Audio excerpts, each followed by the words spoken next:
எந்தவொரு மாணவனுக்கும் வறுமை ஒருபோதும் கல்விக்கு தடையாக அமையக்கூடாது. வேதநாயகன்.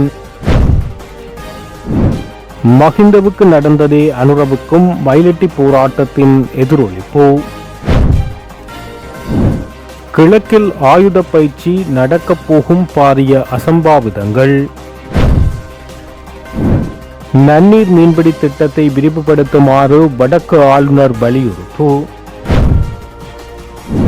பிரகித் எக்னோலிகோட கொலை வழக்கு விரைவில் வெளிவரவுள்ள ஆதாரங்கள். தேவையற்ற அரசாங்க நிறுவனங்கள் எதிர்காலத்தில் மூடப்பட வேண்டும். ஜனாதிபதி அனுர. உயிர்த்த தாக்குதல் விசாரணைகள் தீவிரம், அச்சத்தில் நாமல், அரசு தரப்பு பகிரங்கம். அர்ச்சுனாவிடம் சட்டவிரோத துப்பாக்கி அம்பலப்படுத்தும் சட்டத்தரணி. கிழக்கு மாகாண காணிகளை பாதுகாக்க விசேட குழு ஜனாதிபதி அனுர. கடற்படை ஆக்கிரமித்துள்ள முள்ளிக்குளம் காணிகளை விடுவிக்குமாறு ரவிகரன் எம்பி வலியுறுத்து.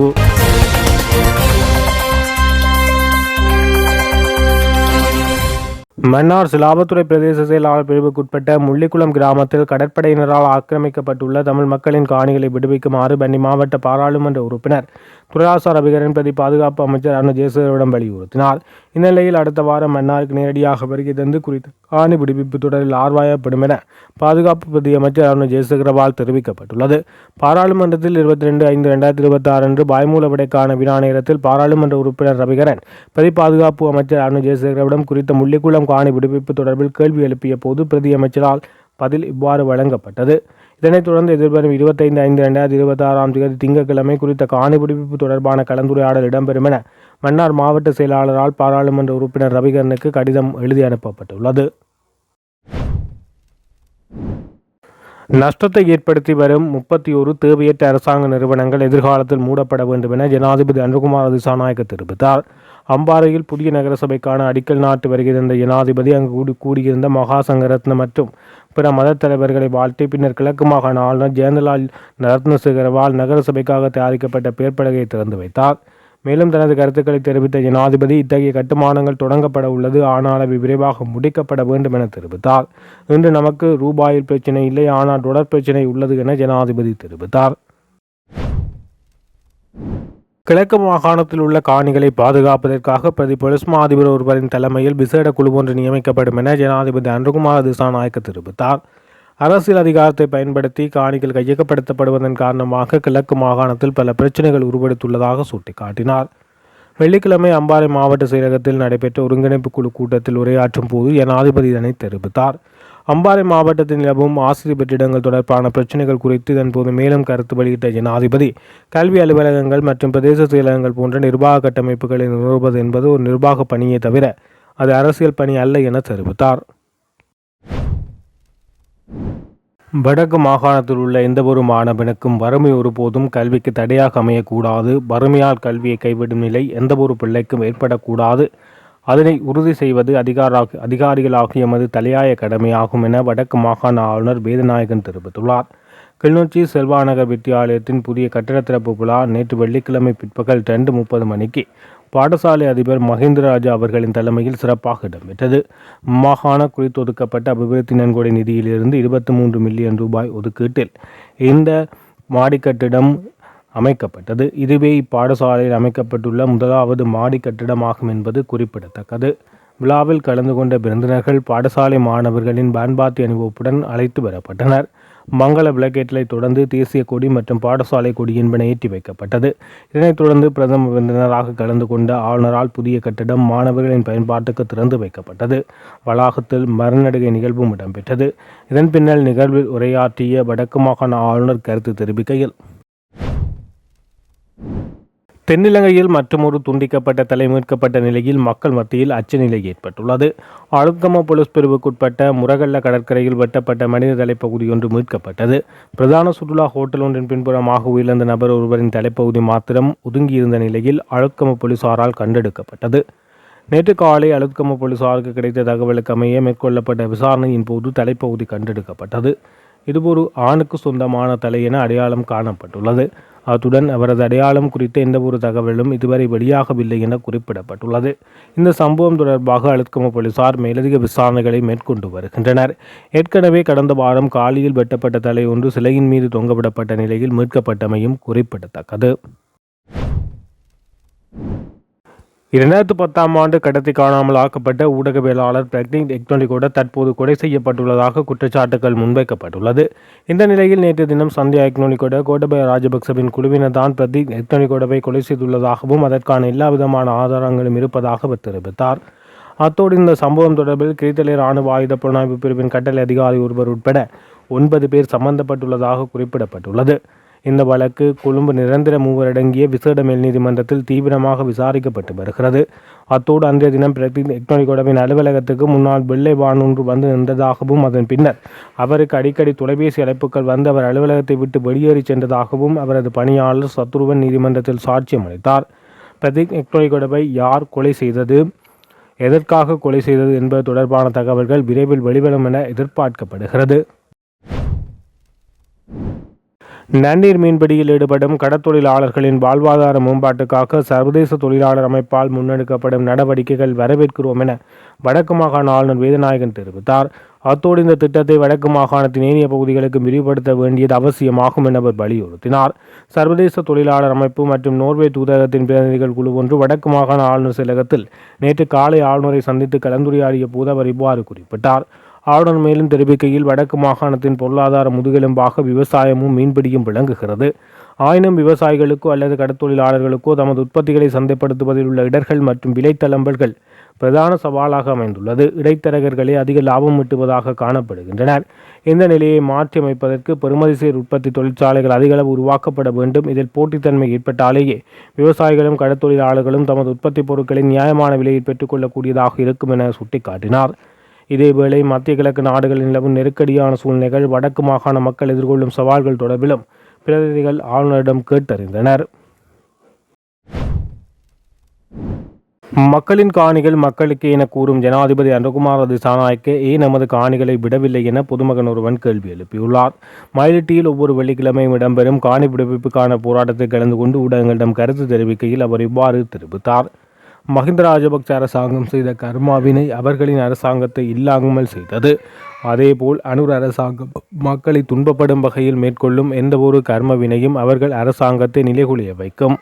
நாங்கள் அரசாங்கத்திடம் வாழ்வதற்கு பணம் கேட்கவில்லை. எமது சொந்த பணத்தில் வாங்கிய காணியை இராணுவ பிடிக்குள் இருந்து மீட்டு தருமாறே கூறுகிறோம்.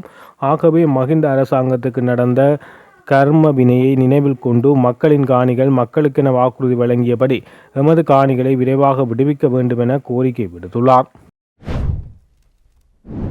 உயிர்த்த தாக்குதல் தொடர்பான விசாரணைகள் தற்போது தீவிரமாக முன்னெடுக்கப்பட்டு வரும் நிலையில் கடந்த காலங்களில் அதிகாரத்தை கைப்பற்ற மக்களின் உயிர்களுடன் விளையாடிய அரசியல்வாதிகள் இப்போது சட்டத்துக்கு பயப்பட தொடங்கியுள்ளதாக தொழிற்பிரதி அமைச்சர் மஹிந்த ஜெயசிங்க தெரிவித்தார். நிகழ்வொன்றில் கலந்து கொண்டு உரையாற்றும் போது அவர் இதனை தெரிவித்தார். இங்கு குறித்து மேலும் அவர் தொடர்ந்து பேசுகையில், நாமல் தரப்பு சட்டத்திறனிகள் கடந்த காலங்களில் பல சந்தர்ப்பங்களில் நீதிமன்றத்தில் மிகவும் அவசரமாக கேள்வி எழுப்பினார்கள். சஹ்ரானின் வாக்குமூலம் எங்கே என்று அவர்கள் தொடர்ந்து கேட்டுக்கொண்டே இருந்தார்கள். ஆனால் இப்போது அந்த வாக்குமூலம் நீதிமன்றத்தில் சமர்ப்பிக்கப்பட்ட பின்னர் அதை பற்றி பேசாமல் சம்பந்தமில்லாத வெற்றுக்கதைகளை கூறி வருகின்றனர். அவர்கள் செய்த குற்றங்களுக்காக இப்போது சட்டம் அவர்களை துரத்தி கொண்டு பின்னால் வருகிறது. இதனால் தான் அவர்கள் தற்போது பெரும் பதட்டம் அடைந்துள்ளனர். உயிர்த்த தாக்குதல் விசாரணைகள் எங்கே வேகம் பெறப் போவதில்லை, இன்னமும் ஒன்றும் நடக்கவில்லையே என்று அவர்கள் எள்ளி நகையாடினார்கள். ஆனால் தற்போது விசாரணைகள் மிக சரியான பாதையில் வேகம் எடுத்துள்ளது. முன்னாள் அரசு புலனாய்வு பிரிவு பிரதானி சுரேஷ் சாலே என்பவர் மாத்திரம் இந்த தாக்குதலின் உண்மையான சூத்திரதாரி அல்ல. சுரேஷ் சாலே போன்றவர்களை கொண்டு 270க்கும் மேற்பட்ட அப்பாவி கத்தோலிக்க பக்தர்களை கொன்று மேலும் 500க்கும் அதிகமானோரை அங்கவீனமடைய செய்த அவருக்கு என்ன தனிப்பட்ட தேவை இருக்கப் போகிறது? இதன் பின்னணியில் ஒரு பாரிய அரசியல் கரம் இருக்கிறது. பிணங்களின் மீது ஏறி நின்று அதிகாரத்தை கைப்பற்ற வேண்டும் என்ற அந்த பேராசைதான் இந்த பின்னணியில் இருந்துள்ளது. அப்படிப்பட்ட கொடூரங்களை செய்த கனவான்கள் தான் இன்று சமூக ஊடகமான எக்ஸ் தளத்தில் பதிவுகளை இட்டு பொதுமக்களின் பணத்தை செலவழித்து பிரான்சுக்கு சென்று விசாரணை நடத்துவது தேவை என்ன என எம்மிடம் கேள்வி எழுப்புகிறார்கள் என தெரிவித்துள்ளார். பிரான்ஸ் உள்ளிட்ட நாடுகளுக்கு சென்று சர்வதேச ரீதியில் விசாரணைகளை முன்னெடுப்பதற்கு எவ்வளவு பொதுப்பணம் செலவானாலும் சரி, எவ்வித தயக்கமும் இன்றி அதனை செலவு செய்து இந்த உயிர்த்த தாக்குதலின் பின்னணியில் உள்ள உண்மையான சூத்திரதாரிகளை நாட்டு மக்களுக்கு அம்பலப்படுத்துவதுதான் தற்போதைய அரசாங்கத்தின் பிரதான பொறுப்பு. இதனை நிறைவேற்றுவதில் இந்த அரசாங்கம் ஒருபோதும் பின்வாங்காது என்ற உறுதியை நாம் மக்களுக்கு வழங்குகிறோம். இதுவரை காலமும் நீங்கள் இந்த நாட்டு மக்களின் பொது சொத்துக்களுடன் அப்பாவி மக்களின் உயிர்களுடனும் விளையாடினீர்கள். இனிமேலும் இந்த நாட்டில் இவற்றுக்கு ஒருபோதும் இடமில்லை என்பதை தெளிவாக கூறிக்கொள்வதாக தெரிவித்துள்ளார். கிழக்கு மாகாணத்தில் முஸ்லிம் கடும் போக்காளர்களுக்கு ஆயுத பயிற்சி வழங்கப்படுவதாகவும் இவை எதிர்காலத்தில் பாரிய சம்பாவிதங்களுக்கு மூல காரணமாக அமையலாம் என IODP போலீஸ் இணையதளம் புலனாய்வு தகவல்கள் சுட்டிக்காட்டி தகவலை வெளிப்படுத்தியுள்ளது. லண்டனில் இருந்து இயங்கும் இந்த இணையதளம் இது தொடர்பில் தெரிவித்திருக்கும் விரிவான கருத்து, கிழக்கு மாகாணத்துக்கு பொறுப்பான பிரதி போலீஸ் மா அதிபர் பர்னு ஜெயசுந்தரவின் பணிப்புரையின் கீழ் இந்த ஆயுத பயிற்சிகள் வழங்கப்பட்டுள்ளன. மட்டக்களப்பில் வதிபிடமாகும் முகமட் உவைஸ் என்பவரே குறித்த ஆயுத பயிற்சியை வழங்குவதாக தெரிவிக்கப்படுகிறது. இந்த முகமட் உவைஸ் ஈஸ்டர் தாக்குதலின் முக்கிய சந்தேக நபராக கைது செய்யப்பட்டு நிபந்தனையின் பேரில் விடுவிக்கப்பட்டு ஏறாவூர் போலீஸ் நிலையத்தில் கையொப்பமிடுகிறார். இவரின் வீட்டுக்கு கிழக்கு மாகாணத்துக்கு பொறுப்பான பிரதி போலீஸ் மா அதிபர் நித்தம் சென்று வருவதாக குறிப்பிடப்பட்டுள்ளது. முகமட் உவைஸ் வீட்டின் வலது பக்கம் இருக்கும் அறையில் இருக்கும் கட்டிலில் போடப்பட்டிருக்கும் விரிப்பு கூட விசேட அதிரடிப்படையின் தயாரிப்பாகும். அவ்வளவு நெருக்கத்தில் பர்னஜயசுந்தர பழகுவதாக குறிப்பிடப்படுகிறது. 2022ஆம் ஆண்டு செப்டம்பர் மாதம் 11ஆம் தேதி பயிற்சி ஆரம்பிக்கப்பட்டு நடாத்தப்பட்டுள்ளன. இது தொடர்பில் போலீஸ் அதிரடிப்படையிடம் அறிவித்த போது சம்பவத்தை மூடி மறைத்துள்ளதாக தெரிவிக்கப்படுகிறது. பாரிய சம்பவம் ஒன்று நடப்பதற்கு முன்னர் கட்டுப்படுத்துவது அரசாங்கத்தின் பொறுப்பாகும். பர்னஜயசுந்தர ராஜபக்சக்களின் நெருங்கிய சகாக்களில் ஒருவர். ராஜபக்ச ஆட்சி காலத்தில் இவர் விசேட அதிரடிப்படையின் பிரதானியாக செயற்பட்டவர். அவரின் பணிப்புரையின் பேரிலும் கட்டுப்பாட்டிலேயும் இந்த செயற்பாடுகள் முன்னெடுக்கப்படுவதாக குறிப்பிடப்படுகிறது. அக்ராயன் நெடுங்குளம் காட்டிலேயே பயிற்சிகள் நடைபெற்றுள்ளன. அதிகாரம் அற்றுப்போய் வெறிப்பிடித்திருக்கும் ராஜபக்சக்களின் சகாக்கள் அவர்களுக்காக இது ஒரு பாரிய சம்பவத்தை நடாத்தக்கூடும் என தெரிவிக்கப்படுகிறது. பாராளுமன்ற உறுப்பினர் ராமநாதன் அர்ச்சுனாவுக்கு உத்தியோகபூர்வமாக வழங்கப்பட்ட துப்பாக்கியானது நீதிமன்றத்தால் மீளப்பெறப்பட்டு வழக்கு இடம்பெற்று வருகின்ற நிலையில் அவரிடம் மேலும் ஒரு சட்டவிரோத துப்பாக்கி இருக்கிறது என சட்டத்தரணி உமாகரன் ராசியா தெரிவித்துள்ளார். யாழ்ப்பாணத்தில் உள்ள அவரது அலுவலகத்தில் இடம்பெற்ற ஊடகவியலாளர் சந்திப்பில் அவர் இதனை தெரிவித்தார். இதுகுறித்து அவர் தெரிவிக்கையில், கடந்த சில தினங்களுக்கு முன்னர் பாராளுமன்ற உறுப்பினர் ராமநாதன் அர்ச்சுனா பாராளுமன்றத்தில் உரையாற்றும் போது தமிழக அரசியல் கட்சியின் தலைவர் சீமானை அச்சுறுத்தும் வகையில் அல்லது கொலை மிரட்டல் விடுக்கும் வகையில் கருத்து தெரிவித்தார். அதாவது, இந்தியாவுக்கு வரும்போது துப்பாக்கி எடுத்து வர முடியுமாக இருந்திருந்தால் அவரை சுட்டுக்கொலை செய்திருப்பார் என்றும், அல்லது யாழ்ப்பாணத்துக்கு சீமான் வந்தால் அவரை சுட்டுக்கொலை செய்வதாகவும் தெரிவித்தார். காணி பிரச்சனை ஒன்றில் பெண்ணொருவரிடம் துப்பாக்கி காட்டி உயிர் அச்சுறுத்தல் விடுத்த நிலையில் அவருக்கு வழங்கிய உத்தியோகபூர்வ துப்பாக்கி நீதிமன்றத்தினால் கைப்பற்றப்பட்டு சான்று பொருளாக்கப்பட்டு வழக்கு நடைபெற்று வருகிறது.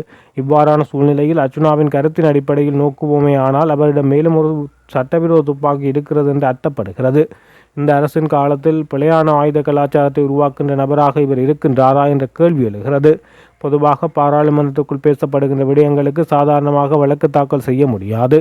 ஆனால் இவ்வாறு கொலை அச்சுறுத்தல் விடுப்பவுடன் 2 நாடுகளுக்கு இடையிலான ராஜதந்திர உறவை சிதைக்கின்ற செயற்பாடுகளுக்கு நிச்சயமாக சபாநாயகர் ஒரு ஒழுக்காற்று நடவடிக்கை எடுக்க முடியும். அந்த வகையில் சபை குறிப்புகளிலிருந்து இவர் பேசிய விடயங்களை நீக்கிவிட்டு இவரை சபையிலிருந்து இடைநீக்கம் செய்ய வேண்டும். மேற்குறித்த நடவடிக்கைகளை மேற்கொண்டால் மாத்திரமே இந்த அரசாங்கம் மக்களுக்கு ஒரு நம்பிக்கை ஏற்படும். தற்போது இந்தியாவில் மக்கள் வீதிக்கிறங்கி கண்டனங்களை வெளியிட்டு வருகிறார்கள். இதன்போது இலங்கை நாடாளுமன்றத்துக்குள் பேசப்பட்ட விடயம் ஒன்றை குறிப்பிட்டு கண்டனங்களை வெளியிடுகின்றனர். இது தேசிய மக்கள் சக்தி அரசுக்கு இழுக்கினை ஏற்படுத்துகின்ற விடயம். இந்த விடயமானது தமிழ்நாட்டில் உள்ள கட்சி ஒன்றுக்கு எதிரான விடயம் மட்டுமல்லாமல் இந்தியாவின் இறையாண்மைக்கு இழுக்கான ஒரு விடயம். எனவே இனிமேல் அவ்வாறானவர்களின் வருகையை இந்திய அரசு ஏற்றுக்கொள்ளக்கூடாது என தெரிவித்துள்ளார்.